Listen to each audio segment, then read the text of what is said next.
para entender o problema, o que é o problema da ciência cidadã, o tipo de responsabilidade que, de fato, a gente está descobrindo agora que tem com mais clareza, embora movimentos nesse sentido já existam há décadas. Eles começaram principalmente com cientistas preocupados com o crescimento da questão nuclear nos anos 50 e 60. Com associações como na Inglaterra e nos Estados Unidos, cientistas pela responsabilidade social, preocupadíssimos com o uso de um conhecimento científico de ponta, transformado numa tecnologia também de ponta, que é a arma nuclear, que foi acelerado o desenvolvimento com uma ótima intenção, no primeiro momento, que seria deter o avanço do nazismo, que procurava fazer uma coisa e que felizmente não conseguiu fazê-lo, mas ao mesmo tempo a arma ficou e foi usada de forma não muito surpreendente, mas ficou, e o abuso da questão nuclear ele permanece até hoje, décadas depois. Aliás, ele voltou a ser perigoso de novo nos últimos poucos anos. E agora nós temos estados desorganizados, organizações terroristas e malucos de toda a ordem com mísseis nucleares, velhos, enferrujados. Então, o problema está aí. Só que nesse meio tempo a gente desenvolveu muitas outras tecnologias de ponta. Várias delas trazendo novas responsabilidades, novos debates, que, e aí eu não erro em dizer, não se debate publicamente. Essencialmente, esse é o grande tema da ciência cidadã. Devemos ou não pôr em discussão as novas tecnologias? E aqui eu vou fazer uma distinção daqui a pouco, eu vou falar de três coisas. Eu vou falar o que é ciência, para deixar bem claro o que é, um pouco sobre como funciona a sociologia, a relação social dentro da ciência, bem pouco, e o que é ciência cidadã, porque senão não dá para entender, as três coisas estão imbricadas. Bom, ciência é uma coisa, começando, ciência é uma coisa bastante antiga. Na verdade, eu gosto de pensar que a ciência começou lá, vários de nós pensamos, começou lá com os gregos, porque essa é a única linha contínua que nos une em termos de ideias, pensamentos, atitudes e até teorias, com os filósofos pré-socráticos de 2.650 anos atrás. São 85 gerações, 26 séculos, em que a gente está tentando consolidar isso. É bem verdade que a ciência só se consolidou nos últimos 400 anos. Então, 22 séculos foram meio escorregadios, duros, mas é assim que funciona a humanidade. É assim que funciona a vida também, se olhar bem em escala, a gente vai remando, um dia acerta, normalmente erra. O importante é se divertir enquanto erra, não fazer nenhum dano a ninguém e amar as pessoas e distribuir o bem. Bem, essencialmente, o grande motor da ciência é a curiosidade, que é uma característica que todos os animais têm. Todos os animais de sistemas nervosos organizados são curiosos. Faz parte dos mecanismos de exploração e monitoramento do ambiente para descobrir se há perigos ou não, se eu posso relaxar e ficar me coçando, me lambendo, ou até tirar uma soneca e sem ser devorado por ninguém ou coisa parecida. Mas no humano, com o desenvolvimento de sistema nervoso central ao ponto que chegamos, que não é um exemplo de superioridade, é apenas um caminho que foi seguido, na minha ideia, na minha opinião, um péssimo caminho, para todos os problemas que causou. Entre eles, não só os problemas que a gente está fazendo no meio ambiente e tudo mais, mas principalmente o fato que a gente tem agora uma máquina de ficar preocupado consigo mesmo. Nós estamos todos sofrendo, angustiados, tomando remedinho, um psicanalista, sofrendo, se deprimindo, alguns se matam, alguns matam. Quer dizer, é um negócio bárbaro, essa máquina. Os animais não têm esse problema. Que eu saiba, animais não se suicidam. Isso inclui os leninhos, que é um mito. Eles não se suicidam, eles só são desastrados em rotas migratórias massivas. E tem o azar de morar num lugar cheio de falésias de 800 metros, um mar bravio, enfim. Eles não se suicidam. Os únicos seres que se suicidam somos nós. Mas eu não estou pregando nada, por favor, não me interpretem mal. Então, a curiosidade é bem claro isso nessa frase do Aristóteles, lá na primeira frase da Metafísica, onde ele diz assim: todos os homens têm por natureza o desejo de conhecer. Essa é a primeira frase do grande livro de filosofia dele, e ele diz tudo. De fato, essa é talvez o que nos distingue no resto do reino animal. Não pela curiosidade, mas o desejo de conhecer, que é um nível a mais da curiosidade. É uma forma de conhecer o mundo e se apropriar dele na forma de conceitos abstratos, que permite elaborar historietas mentais, com imagens imagéticas, que permite fazer predições, que permite planejar, que permite intervir na realidade, antecipando inclusive longamente no tempo. Isso sim, a maioria dos animais, exceto casos que têm geneticamente implantado, como exemplo, construir um ninho também é investir no futuro, mas isso é tudo pré-programado. No caso do humano, isso é voluntário.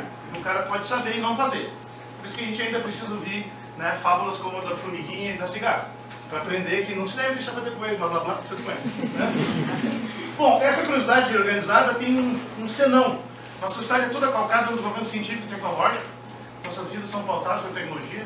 Tem um projetor aqui baseado em estado sólido, se eu último grito da moda em conhecimentos de mecânica quântica, de física e eletrônica, estado sólido e óptica, né? Vocês estão usando tecidos sintéticos, sentados em cadeiras de materiais sintéticos, utilizam automóveis, aviões, a internet. Ou seja, nós estamos embebidos de tecnologia. Alguns de nós usamos próteses, alguns de nós somos salvos por próteses, né? Os tempos mudaram. Tecnologia é a pauta do dia. E essa tecnologia até agora difere muito de uma tecnologia anterior. O homem, desde que surgiu como um organismo inteligente, interferindo de forma menos animal na realidade, que é uma coisa que deve ter estado entre 100 e 30 mil anos atrás, quando o Homo sapiens, hoje é só sapiens, tá? Não é sapiens sapiens mais, tá bom? Já estava muito sapiens pro meu gosto mesmo na nomenclatura antiga, né? Ele ainda não provou que é duas vezes sapiens. O homem começou a utilizar o fogo, que domesticou primeiro o alimento, ou seja, inventou cocção, que foi um enorme passo adaptativo, permitiu inclusive, bom, tem várias teorias para elaborar sobre isso, do desenvolvimento da inteligência e da própria sociedade, da cultura, né? E a partir daí domesticou metais, depois sim também plantas e animais, fazendo agricultura, pecuária e tudo mais. Ou seja, não que outros animais também não façam as suas pequenas relações interespecíficas de dominação e de uso ou relações simbióticas, mas nós fizemos de caso pensado e o passamos de geração em geração, não de forma genética. Ou seja, algumas tecnologias como que época do ano é bom para plantar determinado produtos, elas remontam a mais de 7 mil anos. Isso é uma coisa muito antiga e não está no gene de ninguém. Se nascer um humano e for levado para Marte, ele não vai ficar sabendo nunca que se planta em tal mesmo. Até porque em Marte não ia funcionar, mas no caso terrestre, sim, né? Então, porque ele tem que aprender do pai, da mãe, do avô, que aprendeu por sua vez nas inúmeras gerações que tem para trás, que são muito mais que as 85 que levam à raiz da ciência. Bom, mas o que diabos é ciência, então, esse negócio antigo? Ele é um negócio que, a melhor definição que eu conheço é do Carl Sagan, diz assim: a ciência não é um corpo de conhecimentos, mas uma maneira de ver o mundo, um questionamento criativo, a investigação da realidade, a experimentação de todas as coisas. Uma definição mais objetiva, eu diria que é um conhecimento, o Aldo mostrou uma bem parecida, né? Conhecimento racional, regido pela razão, pela lógica tradicional, não qualquer lógica, sistemático, exato, na medida do possível, porque a biologia não é tão exata como a física, a matemática, mas exato, e verificável. Ou seja, eu digo um troço, o outro vai lá e verifica se é ou não é. Mas tem uma característica nova que foi acrescentada bem recentemente por estudiosos de qual seria o mecanismo intrínseco da produção do conhecimento científico. Isso ainda é tema de debate. A filosofia da ciência é uma área vibrante. O Waldo, que é um colega que é um dos maiores especialistas em epistemologia da ciência que eu conheço, e de fato ele é, né? Edita a revista Episteme, era um co-editor, tem uma série de conhecimento enorme na área, pode falar melhor sobre isso, mas na filosofia da ciência, um grande tema é exatamente qual é o mecanismo básico que explica o método científico. E um dos grandes lances foi Karl Popper, que trouxe a ideia da refutabilidade, que é, digamos, o nosso consenso prático, embora tenha alguns pequenos problemas em alguns casos, de uma forma geral é uma perfeita definição de ciência. É científico aquele conhecimento que é formulado de maneira a ser testável. E podendo ser testado, pode ser refutado ou não. Isso cria uma clivagem impressionante, as pessoas custam a captar a importância dessa definição. Isso quer dizer que eu posso ter qualquer ideia, a ciência não é fechada a nenhuma ideia, inclusive as mais loucas. Normalmente as mais loucas fazem história. Isso que é ser testado. Então se eu inventar agora, que nessa sala existem, sei lá, na verdade tem 100 pessoas, 200 pessoas aqui, mas para cada pessoa vocês têm mais duas criaturas vivendo na 17ª dimensão, sentados do lado de vocês, são os encostos, assim. Estou estudando atentamente a mesma palestra, porque parece que eles estão com problemas epistemológicos na dimensão deles, né? Mas eu também defino que esses organismos são os Klingons, né? Se alguns já conheceram os Klingons do passado, né? Os Klingons, eles têm um problema que a gente não pode provar a existência deles, porque quando tu tentar dirigir um instrumento ou olhar para lá, então não vai ter nada. Eles são essencialmente escorregadios e indemonstráveis. A pergunta é possível fazer uma teoria científica sobre os Klingons? Não. É possível fazer literatura fantástica sobre os Klingons? É possível fazer poesia dos Klingons? Então tem muitos domínios do conhecimento humano que a gente pode usar isso, são todos belos. Eu posso, inclusive, levá-los ao domínio do religioso, que é uma variante dos anteriores que eu citei, com um peso emocional adicional a mais, porque ele acaba sendo involucrado na atividade de responder às aspirações de ordem espiritual, que as pessoas todas têm, de uma forma ou de outra. Então, é bom distinguir os tipos de conhecimento. Existem vários tipos de conhecimento, o científico é um deles. O conhecimento filosófico é um pouco diferente. O conhecimento popular, bem diferente. O conhecimento religioso, bastante diferente. O conhecimento artístico, cultural, pode se fazer inúmeras divisões. Desses todos, e aí de novo a mesma história da noção de hierarquia que acaba sendo passada no conceito de progresso que o Aldo apresentou antes, nenhum é melhor que o outro. Eles são diferentes. Mas, dependendo do que tu quer, alguns são melhores do que outros. Isso não é diminuir ninguém, é apenas especificar papéis. Então, por exemplo, o conhecimento religioso tem lá o seu papel em responder às aspirações das pessoas que eu preciso. Então, como questionar isso? É um direito, né? Agora, é um direito humano, né? Por outro lado, o conhecimento científico é o único desses vários conhecimentos que contém mecanismos internos de verificação. Mecanismos sociologicamente instalados para serem verificados coletivamente por avaliação de pares, que são pessoas tão ou mais preparadas e conhecedoras do assunto quanto tu, e que vão poder discutir esses assuntos e vão poder dizer se está bem feito ou não o que tu está fazendo, né? Nenhum desses outros conhecimentos tem isso. Quem nos dera, os políticos, os advogados, sei lá, os dentistas, sem nenhuma ofensa, tivessem que ser vigiados, controlados, monitorados, patrulhados e cobrados como nós cientistas somos. Não seria o mundo que nós estamos vivendo agora. De certo modo, a gente vive uma pequena utopia dentro da comunidade científica. Eu não sou ingênuo também dizer que essa é uma utopia total, porque ela não é perfeita. A ciência é feita por seres humanos são falíveis, são falhos, são desgraçados, são malvados, são competidores, são filhos da mãe, fazem tudo o que puder imaginar, tem chulé, botam corno, fazem todas as coisas que os seres humanos fazem. Porém, mentira tem perna curta na ciência mesmo, né? Existe fraude, existem esses casos todos, mas a escala dessa fraude, isso é importante dizer, quando a imprensa pega um caso, transforma no Huawei, viram só, os cientistas são que nem nós, ó, tudo corrupto, estão publicando célula-tronco, comprando, sei lá, pedaços de órgãos dos alunos lá na Coreia. O cara lá que tem que ser retratado. Gente, fraude existe, mas esse caso foi pego pelos cientistas, não pelos jornalistas, que não sabem distinguir um ovo e um cubo. Então isso é muito importante, porque o setor das atividades humanas tem esse mecanismo interno de controle. Com isso eu já expliquei talvez o principal elemento da ciência. Ciência é curiosidade disciplinada, organizada para racionalmente elaborar proposições que serem testáveis, testá-las e decidir se duram ou não até aparecer algo melhor, porque também não tem nada eterno. Nenhuma verdade é permanente e duradoura em ciência. São verdades científicas que a gente busca, é a nossa moeda, é a nossa missão, mas não é a verdade. Porque a palavra verdade é carregada de um conteúdo ideológico e até religioso. Na verdade, quando o cara fala a verdade, ele está quase, sei lá, é um trovão atrás de uma nuvem falando, né, uma criatura parvuda dando uma coisa ecoante. Não, a verdade não é essa verdade. A verdade é a verdade que, por exemplo, a lei da gravitação continua valendo nessa sala. Isso é uma verdade científica, eu posso demonstrar para vocês. Ninguém vai conseguir demonstrar uma exceção a isso aqui. Posso mostrar outras, mas essa aqui me parece mais fácil de fazer agora, sem levar muito tempo. Bom, então, uma outra definição de ciência que eu gosto muito é um cara que eu vou voltar a falar agora, que é um sociólogo da ciência polêmico, né? Ele é gringo, ele é americano, mas ele é bem interessante e surpreendente, que é Thomas Merton. Trabalhou décadas no assunto, entre 1942, o primeiro livro dele, até os anos 60, quase anos 70, e diz que a ciência tem 3 componentes. Isso é interessante, porque aí tu vê o que os jornalistas entendem de ciência, o que o editor da revista Super Desinteressante entende sobre o que é ciência, o que o editor da Globo entende sobre o que é ciência, o que vovó entende do que é ciência, se ela não for cientista, claro, né? Se for, não vale, né? O que o pessoal da rua pensa. Então, é um conjunto de 3 coisas. Um conjunto de métodos de comprovação, aquilo que é, de fato, cientismo organizado, que inclui a comunidade de pares que avalia. Isso é um mecanismo. Segundo, é um acervo de conhecimentos que se acumularam. Para a maior parte desses caras que eu citei, ciência é só isso, é o que se acumulou. Ciência é o que está nos livros. Ciência que eu estudo no livro de 2º grau que se chama Ciências. Né?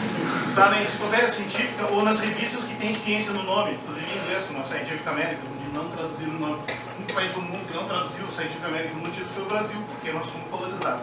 Então, na Argentina é traduzido. Bom, mas além de um conjunto de métodos de comprovação e um acervo de conhecimentos, é também um repertório de valores culturais. E esses valores culturais, a gente pode resumir da seguinte forma, para não perder tempo aqui.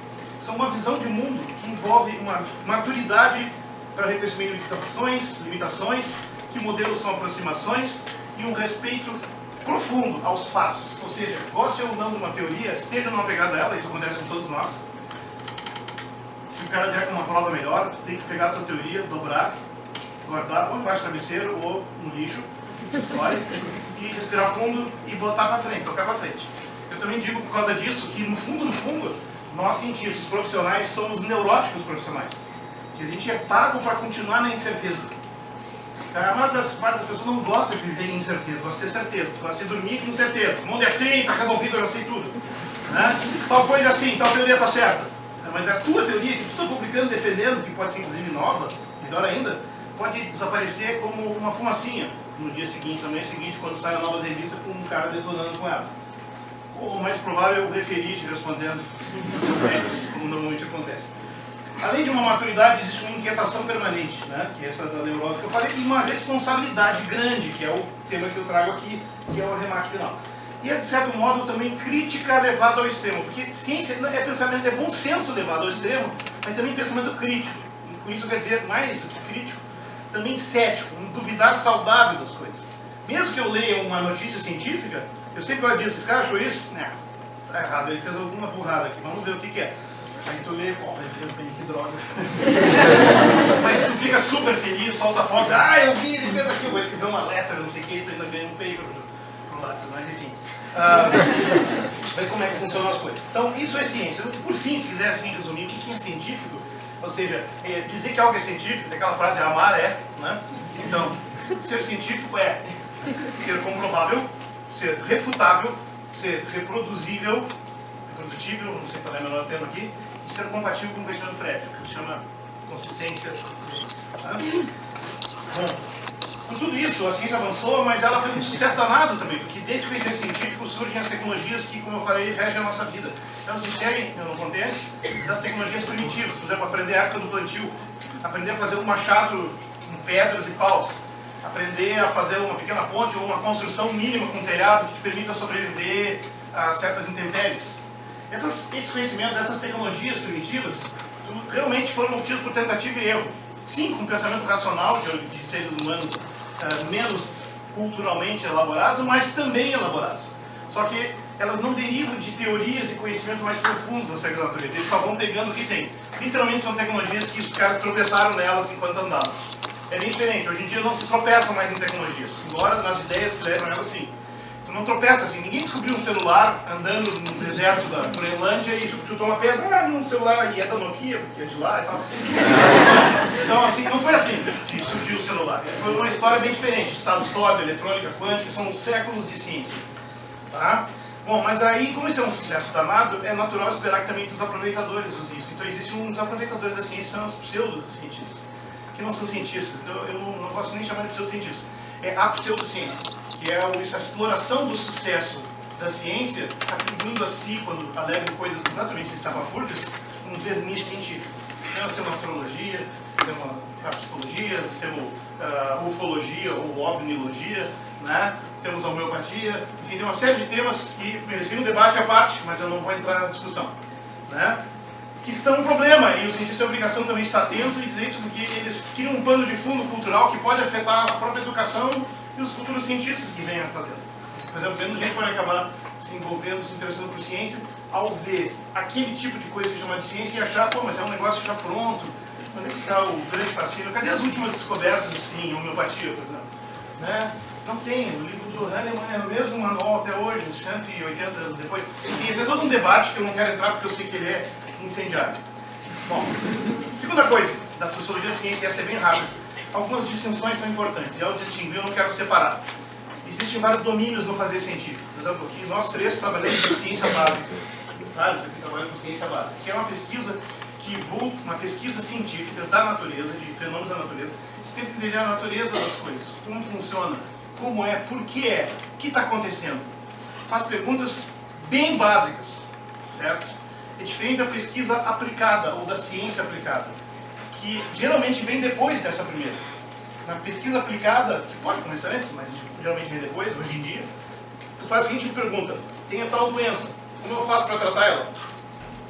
Tem tal planta, que tem tal princípio que os caras usam lá na tribo tal e parece que serve para não sei o que, funciona como um abortivo, talvez tenha algo a ver para regulação vamos estudar a planta, vamos examinar, extrair as substâncias, vamos examinar para ver se dali vem algum fármaco, alguma ideia, algum princípio que depois possa ser desenvolvido. Vejam, são perguntas diferentes. São perguntas de tamanhos diferentes e custos muito diferentes. De uma forma geral, com raras exceções, a pesquisa básica é mais barata que aplicada. Tá? Mas as duas são importantes. Existe um mito na nossa cultura de que só ciência aplicada e tecnologia importa. Que a gente não deveria financiar a pesquisa básica, porque a pesquisa básica é fazer ciência pela ciência. Todo mundo já ouviu isso. Todo mundo já ouviu isso, certo? Ah, vocês fazem ciência pela ciência e tem gente passando fome. Exatamente esse é o teor da minha fala, de ciência cidadã. As pessoas não passam fome porque tem muita ciência. As pessoas passam fome por razões políticas. As razões políticas são aquelas outras verdades, aqueles outros conhecimentos que não são científicos, não são legítimos nas regras, e aí está a prova disso, mas que são tão importantes quanto, porque nos tocam a todos, nós não podemos escapar disso. Todo humano que faz ciência também é um cidadão, também vai ter que responder a isso. E separar essas duas coisas é péssimo. É a antiga Torre de Marfim, que o cientista ficava lá fazendo sua ciência e sem se importunar porque ele é superior e tal, e se ignorando o mundo, quando o mundo na verdade está com medo dele vivo, pode assaltar ele na saída e matar ele com uma facada, ou ele ser atropelado, ou ele ser vítima de uma guerra nuclear, ou pegar dengue. O próximo passo é a cólera, né? Porque assim, quando o chinelo de vez vai ser a cólera. Mas assim, essa aqui é coisa evitável que a gente fica nervoso só de falar, né? Bom, então, é diferente. A pesquisa tecnológica é um outro passo. Já quando já tem uma coisa aplicada, definida, alguém vai estudar como fazer aquilo em grande escala, barato e como comercializar, inclusive, aquilo. Então ali vem tecnologia e produção. São três domínios diferentes. Cientistas trabalham nos primeiros dois, tecnólogos, engenheiros, médicos, outros são os tecnólogos. Trabalham mais na segunda parte, embora tenha gente trabalhando cruzado em tudo isso. Dificilmente alguém opera em todos esses níveis. Não existe isso. Daí um grande erro da política brasileira, especialmente da lei de inovação, é de querer transformar a força, todo mundo faz ciência básica, em cientista aplicado e tecnólogo. Inclusive dando um mumuzinho pro cara lá por faltar horas aula, né? Ganhar uma graninha extra, ganhar um extra tal, sem prestar contas, e criam muitos problemas que estão começando a aparecer. E os resultados não. Que prova que estava errado, como a gente já estava há 10 anos atrás. Mas enfim, por que tu não estimula o desenvolvimento científico, melhor, industrial e tecnológico de um país, simplesmente pegando os poucos cientistas que tem, que sejam bons ou não, mas se forem bons, né, o pecado é maior, né, forçando eles a virar uma coisa que não são, fazendo algo mal, que não tem onde colocar, porque não tem indústrias interessadas em aproveitar aquilo, porque o fato é que a maior parte das grandes indústrias desse país não são nacionais. Eles não vão investir aqui, eles trazem de fora. Então o que ele está fazendo aqui? Teremos que criar essas indústrias. Isso é outro tipo de política industrial que não se fez. Mas esse é outro debate que eu também, tangencialmente, eu me esquivo para voltar para cá. Tem várias coisas interessantes para falar. Os mitos da ciência eu não vou falar, os imperativos institucionais da ciência não vou falar. Vou falar o que eu gosto para introduzir essas últimas frases. Já falei 20 minutos lá, passei o Valdo também. Que é o seguinte: Mário Bunge, que é o meu filósofo da ciência favorito, também é o mais didático de todos, ele é um argentino que vive no Canadá, ele trabalha no McGill, ainda está vivo e produzindo muito, é um cara sensacional, embora seja bastante cabeça dura em várias coisas, não importa, a obra dele fala por ele. Ele tem várias discussões sobre ética, princípios e tal, e na continuação do que o Aldo colocou, quando entra os valores não epistêmicos, eu vou um passo além.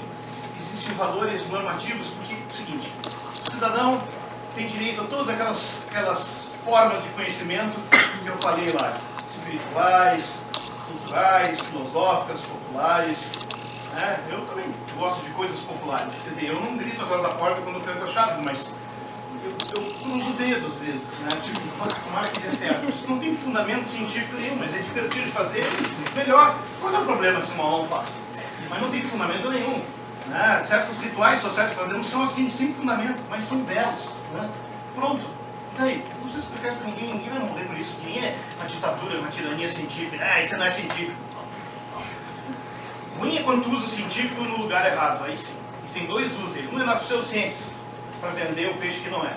E engambelar, iludir, criar ilusões. Isso é muito preocupante.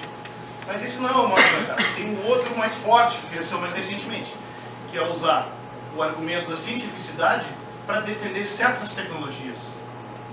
botando o peso da base científica que permitiu elas surgirem como comprovação de que aquela tecnologia é boa e segura e honesta, vamos dizer assim. Quando o debate científico deveria ser mais amplo. Eu sei se sabe o que eu estou falando. Estou falando de várias coisas, mas não é só transgênicos ou tal. E aliás, deixa eu alertar aqui, quem me conhece sabe, né? Eu não sou contra transgênicos. Eu sou contra certos usos da transgenia. Certos desenhos, certas ideias, engenhosidades boladas a partir dela. Como, por exemplo, não fazer um organismo que produz insulina para evitar ter que extrair insulina de uma pessoa, de um doador para salvar diabéticos, ou, sei lá, de um animal, enfim. Não isso. Isso é um uso benéfico, que inclusive ninguém debate. Né? São micro-organismos fazendo, mas é tão transgenia quanto as plantas que estão ali da Monsanto, das outras empresas. Qual é o problema daquelas? Elas foram engenheiradas para melhorar o desenvolvimento? Sim, teoricamente. Porque elas, teoricamente, produzem mais gastando menos. Esse é o argumento básico. Tudo isso a gente sabe que não é verdade, se tu analisa cuidadosamente, mas num primeiro ponto, num primeiro momento, é assim que funciona. Mas tem outras coisas por trás. Por exemplo, todo esse movimento está associado a um movimento que vem desde os início dos anos 90, do acordo do Uruguai, da rodada do Uruguai e do GATT, das leis de patentes que foram enfiadas goela abaixo em todos os países, para criar um novo elo de dependência, que são as patentes massivamente colocadas, inclusive valendo por seres vivos, que ainda não pegou completamente, mas está a caminho, aguardem, né? Mas para organismos engenheirados, sim, já está valendo, e essa é a base, por exemplo, da Monsanto cobrar os colonos aqui do interior que plantaram soja transgênica, ilegalmente, fizeram contrabando. Eu posso contar essa história bastante detalhe, porque eu trabalhava na Secretaria de Ciência e Tecnologia do governo Olívio, quando lutamos contra o contrabando, foi a forma que eles escolheram para enfiar a goela abaixo da gente, porque não tinha outro jeito, a gente disse aqui não entra, primeiro vocês provem, não provaram, eles contrabandearam, todo mundo contrabandeando, feliz, no interior todo mundo com as caminhonetes dizendo 100% transgênico, tipo, mandando uma banana para o governo, esse governo de esquerda com ideias atrasadas. 10 anos depois, a Monsanto começou a cobrar os royalties, agora estão com quantos adesivos nos carros? Filhos da mãe, como assim? Eu não vou pagar. Como não vai pagar? Tu não leu o contrato? Então, essa é a ideia. A engenharia desse transgênico ali, embora tenha problemas de ambiente seríssimos, tem problemas de saúde que são mais debatíveis, isso realmente é um debate, não quero entrar também aqui, porque é bem complicado, né? Mas tem uma coisa que é muito clara, ele foi feito para criar dependência de agricultores de uma determinada empresa. Ou seja, agora o cara compra as sementes daquela empresa, não pode guardar para plantar no outro ano, tem que comprar de novo no outro ano, isso é o contrário que se fez nos últimos 7.000 anos da agricultura, sabe? Só isso. Aliás, não é que hoje não tentou fazer isso, isso vem sendo tentado há mais de 100 anos, foi assim que surgiu o milho híbrido. As formas híbridas são formas que são cruzadas várias espécies, de forma que tu produz uma geração bem produtiva e boa, mas se tu guardar sementes e plantar de novo, sai uma porcaria. Pequenininho, errado e tal. Esse truquezinho bobo é muito fácil de contornar, qualquer agricultor da MC sabe como fazer, é só comprar 2 ou 3 diferentes, plantar em filas alternadas, poliniza o cruzado e volta tudo ao normal. E aí tu guarda sementes crioulas para evitar essa barbaridade de acontecer de novo. Só que agora eles têm um passo seguinte, se tu coloca patentes, o cara é obrigado a plantar, ele fica automaticamente preso num contrato. Às vezes patentes obrigam, mesmo que tu não assinou, tu passa a dever. Tu plantou uma soja transgênica e o cara vai lá e mostra que tu plantou, tu é obrigado a pagar o royalties. O primeiro agricultor do Canadá que acidentalmente recebeu pólen, né, de organismos transgênicos do vizinho, ele não plantava, ele foi condenado e foi preso. Ter plantado transgênicos. Eu não plantei, passaram o teu. Não leu o contrato? Não, mas o vento, não interessa o vento. Então nós estamos diante de um novo tipo de fenômeno, um novo tipo de tirania econômica e política, que não é científico, mas deriva do conhecimento científico avançado. Se isso não deve ser discutido, eu não sei o que deve ser discutido. Se isso não deve ser regrado, bom, então vale tudo, tchê. Não é assim, né? Então esse é o debate, esse tipo de debate tem que ser feito. Coisas semelhantes podem ser debatidas nos usos da nanotecnologia. Que tem muitas coisas maravilhosas prometidas e faladas, elas promessas são sempre maravilhosas. Mas tem uma outra questão, eles estão dentro pela mesma lógica das patentes. Então, por exemplo, existe um cenário legal já estudado por outros autores, mostrando que se tu inalar um pozinho nanomodificado de alguma substância dessa, que é de propriedade da empresa, e tu não conseguir mover o teu corpo tecnicamente passaria a ser propriedade daquela empresa. Porque tu não tem como tirar, então tu agora passa claramente a ser um escravo. Isso parece ridículo, eu sei que isso não vai ser feito, pelo menos não agora. Sabe-se lá se a economia pega no futuro? Tem todos aqueles filmes pós-apocalípticos que tem aí, mostrando tirania no futuro. Cara, por alguma razão estão fazendo tanto fio. Né? É um cenário plausível. Eu não acho que seja para agora, acho que é bem difícil, mas, gente, a gente não brinca com essas coisas. A gente, esse cidadão, quer antecipar e evitar que isso aconteça. Então, essa... Tangentamente limitado, mas perfeito, eu estou no fim. Bom, note que nesse cenário de super tecnologias que criam novas necessidades que não precisariam existir, são engenheirados mais para exploração e opressão do que propriamente o benefício. E, por exemplo, eles levam também a perda da biodiversidade, porque se todo mundo começar a plantar tangente, claro, plantar as outras, as sementes somem, desaparecem, vão se decompondo. E se não, você perde, você tem praticamente umas poucas variedades. As implicações ambientais disso eu não preciso falar, isso já está acontecendo. Isso é um problema mundial. Quando ele começou com o milho, a coisa ficou muito grave. O milho mexicano foi intencionalmente contaminado, da mesma forma que aqui. Né? Bom, aí vem uma última novidade. Já que nós temos um problema surgido pelo homem, por exemplo, o aquecimento global devido à poluição industrial, devido ao consumismo em massa da sociedade. E aí, como é que tu resolve esse problema? Bom, tem duas formas. Uma é discutir a questão da liberação de gases. Isso envolve mexer na economia, parar de construir, fazer carro, de vender gasolina, enfim. Ninguém está a fim de fazer isso, como ficou muito claro. Né? Aliás, os dois países mais importantes de produção não assinaram o protocolo de 92, né? E nem vão assinar. Né?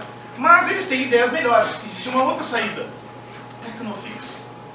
Solução tecnológica para consertar o problema. Cara. Nós criamos o problema e agora nós também vendemos a solução do problema. Isso está acontecendo em algumas áreas com a geoengenharia, que é um negócio mais arrepiante que eu conheço, que é a tentativa de, por exemplo, pegar zonas extensas do mar, não se pergunta se ali é importante ou não para ser digital, semeá-los com determinados sais que vão aumentar a captura de CO2 pela superfície, e se funcionar, nós podemos fazer isso em larga escala e fazer o oceano chupar mais CO2, compensando o excesso que a gente produz, está tudo resolvido, não podemos continuar poluindo, tchê. Pois é, e a gente sabe as consequências disso? Mexer no sistema nesse nível de complexidade, nesse nível de dimensões, onde tu não consegue mais agarrar de volta, da mesma forma como a semente estrangeira tu não agarra mais de volta, porque se espalha como o vento. Né? Então esse é o tipo de debate que precisa ser feito. Preciso dizer que existem alguns poucos organismos e instituições dedicados a isso, termino aqui. A organização ETC, que é Erosão, Tecnologia e Concentração, uma organização canadense, que dedica à questão da agricultura, mas ela se dedica a outros temas também. Ela tem uma proposição de 9 regras para a introdução de novas tecnologias, e a gente pode e deve debater isso. Uma das coisas para debater, por exemplo, é a clonagem humana. Devemos aceitá-la? Isso deixa todo mundo arrepiado. Mas eu acredito que é tão arrepiante quanto a questão de certos desenhos ideológicos de soluções tecnológicas da agricultura. Porque se o cara disser, não, vamos fazer uma vacina dentro de uma banana, legal. Está cheio de promessas desse tipo. Eu não vi nenhuma no mercado. Talvez uma. E tal. Eles deixam entrar para fazer os coitadinhos lá com pouco dinheiro e agora com um corte de 30%. Né? Então, isso é bem importante. Eu queria terminar aqui fazendo uma homenagem, vou projetar a foto dela, mas não vou botar, que o movimento para tentar resgatar esse debate surge em torno de colegas que estão conectados com alguns dos colegas que integraram a CTN-Bio, a Comissão Técnica Nacional de Biossegurança, que integram atualmente, que é um movimento liderado por uma colega que faleceu recentemente, há um mês, a Magda Zanoni, né, que viveu anos no exílio na França. A gente fez uma homenagem a ela 2 semanas atrás, lá no Direito, talvez na Economia, não sei se alguns viram. Esse grupo tentou reeditar esse debate e não conseguimos fazer em órgãos que antigamente não faziam. Por exemplo, a SBPC, que foi criada para esse tipo de coisa, entre outros. Isso quer dizer que o debate precisa ter que ser criado em novas bases. Nós nos alienamos mais, nós nos fechamos o debate, nós, os cientistas e os que fazem ciência, não estamos debatendo o suficiente e não existe um fórum para isso. Nós vamos ter que criar esse fórum para dizer, inclusive, que eu, tu, e inclusive os cidadãos que não sabem de ciência, têm o direito de saber, o direito de entender e o direito de opinar se querem ou não essas coisas. E, inclusive, opinar errado, porque opinar errado faz parte de uma democracia. Votar errado também. É horrível dizer isso. Tipo, um fascista pode ser eleito. Sim, acontece toda hora. Mas, assim, esses mesmos mecanismos são, se é que eles vão funcionar, e eu, pessoalmente, sou um cético do sistema representacional burguês, mas ele tem lá as suas vantagens numa escala de curto prazo local. Então, eu concluo dizendo, assim, que, de fato, como diz o Freud, a tarefa da ciência é sacudir o sono do mundo. Eu acho que a gente faria bem começar a sacudir o sono da academia. Isso está acontecendo no mundo inteiro, mas se a gente puder fazer o resgate da ciência cidadã aqui de alguma forma, em algum molde. Eu convido todos a participar. Eu vou escrever o endereço do site onde está o manifesto que redigi com o Marcos Zandoni a 4 mãos, com outros colegas participando também, que os interessados podem se comunicar e tentar organizar debates como esse. Eu acho que esse debate já foi, de certo modo, um debate nessa linha. Obrigado. Desculpa.